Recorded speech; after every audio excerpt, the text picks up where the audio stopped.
and it is Physician Just Equity. Go ahead, Pringle. You're on. Okay, great. Your clock starts now. Is my slide projecting? Yes. The collage of folks. Okay, excellent. So I just want to thank Dr. Chetty Pali and his team at Innovator MD for the opportunity to present today and the attendees that are here. We're going to switch gears a little bit from the more clinical, technical aspects of medicine to the culture of medicine. And so Physician Just Equity, championing a balanced resolution. So I'm Dr. Pringle Miller, and I'm the founder and executive director of Physician Just Equity. I'm delighted that I'm going to be co-presenting with an intern at Physician Just Equity and an up-and-comer who will be entering into medical school shortly, and her name is Nicole Segolini. The title of our presentation is that you are not crazy if you feel your workplace is toxic and out to get you. So this is a slide that just projects the faces of a number of people in our medical community that have come out recently about issues of harassment and discrimination in their workplaces. It's a shame that they're experiencing those things, and unfortunately, I think they are just the tip of the iceberg as it relates to the number of people who are experiencing these sorts of injustices in their workplace. Aisha Khoury is one of the faces that was projected there, and on her Twitter banner, she's written "fired for talking about bias and racism in medicine." So whether a clinician is actually fired or forced to resign, people are leaving the workforce. Ushi Blackstock is another physician who wrote this article that was published in Stat magazine, "Why Black Doctors Are Like Me Are Leaving Faculty Positions in Academic Medical Centers." And so I think that this is not something that's just happening to a few people that are underrepresented in medicine and women. It's very concerning that we're not preserving a talented workforce that's diverse. It's very concerning for public health because we also know that we're facing a workplace shortage. And I was just curious because I am sort of in the business of listening to people's stories as it relates to their workplace conflicts and how those conflicts get resolved. And I was curious just how pervasive this is, because as we're learning in the literature that the abuses and mistreatments are pervasive, we're not really learning about how that relates to people staying in the workforce. And so I just Googled doctors, Black doctors fired, Black doctors leaving medicine, how many women are being fired or leaving careers in medicine. And it's pretty astounding. It's hard to interpret exactly this data, but multiple millions, 31 to 107 million hits in 60 to 70 seconds. So I think this is a very big problem that we need to pay attention to. This is an article that was published by the AEMC, Why Women Leave Medicine. It stated that almost 40% of women physicians go to part-time or leave medicine altogether within 6 years of completing their residencies. And I think most of us would agree, if we know what is involved both with time, energy, sacrifice, and cost, the investment of a medical degree and training, this is a very bad return on our investment, and we really need to do something about it. And this pie chart just demonstrates, as we look towards the future and trying to mirror the percentage of underrepresented folks in medicine to the population at large, the blue piece of the pie represents active Black physicians in the 2018-2019 timeframe. The green slice represents Hispanic or Hispanic physicians. And this is a pie graph that represents 500,000 physicians, and the blue being Black is 46,000. The reason I projected this is because the attrition of underrepresented folks in medicine is not, I don't think, going to keep up with these percentages. And these percentages are already pretty abysmal when it comes to the fact that there are 13% of the US population is Black or African American. So again, if we're looking towards the future of having a diversified workforce that mirrors our patient population, we really need to do better than this. And so we ask ourselves, what's the reason why there's this sort of attrition? Why are Black doctors and women getting fired? from their workplaces. And it really has to do with the culture of medicine and sexual harassment, discrimination, retaliation. And so one of the Sentinel reports that we lean on for data is the National Academies of Sciences, Engineering, and Medicine report that came out in 2019 that demonstrated that 15% of women faculty suffer from sexual harassment. And the NASM report cited that medicine is second to the military in the prevalence of sexual harassment. And the New England Journal of Medicine article that's projected there is just one of many that's starting to characterize who are the people that are at the receiving end of discrimination, abuse, harassment, and burnout. And this is just one article that was focused on surgical residents. There's a newer one that was just published in JAMA that had astounding statistics about the frequency of sexual harassment and other discrimination that women are experienced in surgical residency training. And so there are a plethora of data that we can fall back on that these sorts of mistreatments are pervasive in medicine and accounting for burnout and accounting for attrition.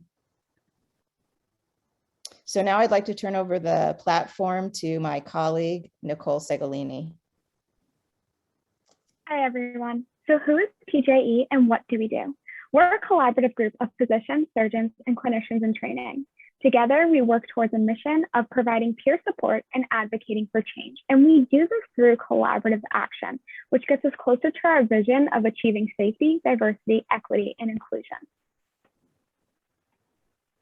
What are we up to? Currently, we provide peer support to those who are struggling. We pair them with mentors who are there for them, have experienced what they're going through, and will guide them through their journey.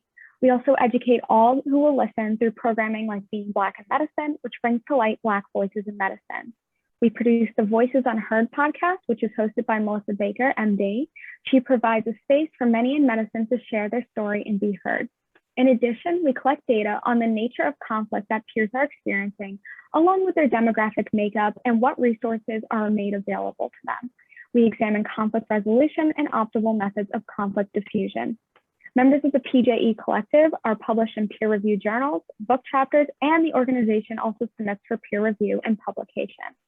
As I said, we provide peer support. So I wanted to read a testimonial sent in by one of our peers that we support. The testimonial goes, "Thank you for creating an organization to support physicians who are experiencing discrimination. It is time that doctors stand up and recognize discrimination every time we witness it. We will never have equity in healthcare delivery until we have equity among healthcare professionals." So future directions. We want to increase our reach of our peers and expand the peer support network. Increasing our network will only add to the organization by bringing in additional insight and lived experiences. The more we support each other, the better medicine becomes as a whole. We hope to partner with firms to provide more resources to those in medicine that their institution may not be providing and that they can benefit from. And through all of this, we continue to fundraise to ensure the sustainability of PJE. So how does this impact you? Workplace toxicity and discrimination happens everywhere, and this may directly impact you. It may happen to your loved one. It may happen to a colleague, but most importantly, it just can't happen. But it does. And when people speak up, there can be retaliation, which is why it's so important that no one stands alone, because when physicians and surgeons stand alone, they leave medicine. So what can you do? Support and stand up for those experiencing problems in their workplace. Become informed by listening to those in your life and those who are sharing their story. Become involved in education and be a part of the solution.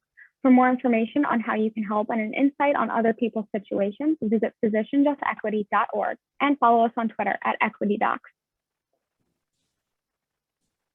So we are really standing on the shoulders of giants, and just by way of engagement, I want to empower everyone listening that we all play a vital role in creating a safe and positive workplace culture.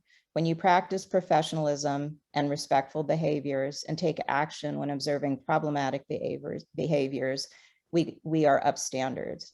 You are acting as a positive force to help prevent disrespectful, behavior from undermining a productive workplace. And a workplace, mind you, that is so critical to the health and safety of our communities and our society. So just to finish, in the words of James Baldwin, not everything that is faced can be changed, but nothing can be faced until it is changed. And with this bright new star on our horizon, Amanda Gorman, I just want to say there is always light if we are brave enough to see it, and only if we are brave enough to be it. And PJE is forging ahead to provide a service that doesn't seem like it's available in any other venue or any other organization. So please feel free to download our one-page fact sheet and contact us through our website. Thank you. Thank you very much, Pringle. Any questions from the judges? We need to give judges the first shot.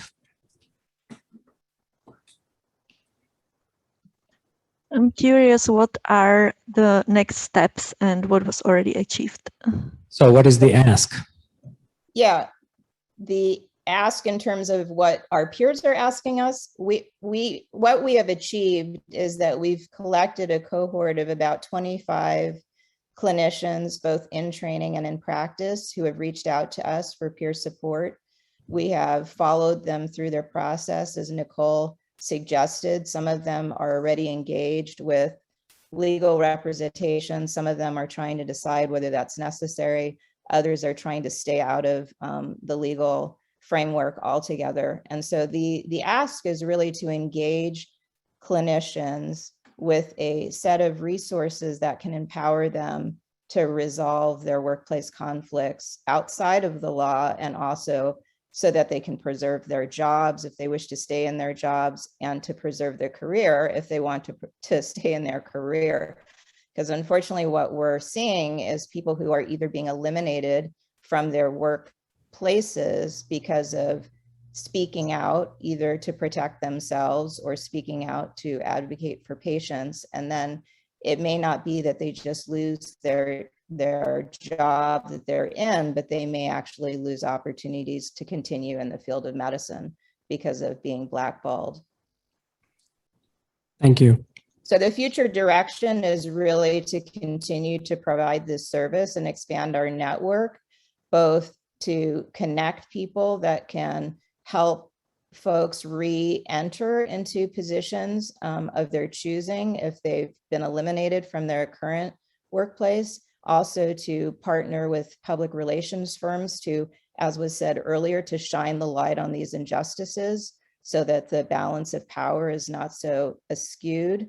And also to be able to connect people to legal representation that really understands that most physicians that enter into a legal contract, they don't actually want the money. They want to be able to continue about their business, being a clinician, the work that they've developed skills over so many years to be able to, continue to exercise their skill set. And a lot of lawyers don't necessarily appreciate that. Thank you. One last question. Is there some? Okay, go ahead, Hui. This Rod, just curious. So, is this more business model? Is there a business model or some sort of product behind this for the future, or is it more intended to be an advocacy group and more sort of like almost a not-for-profit almost? We are actually a 501c3. We probably should have said that earlier on. So we have our 501c designation, and we are an advocacy organization. Okay, thanks. Okay. You're welcome. Let's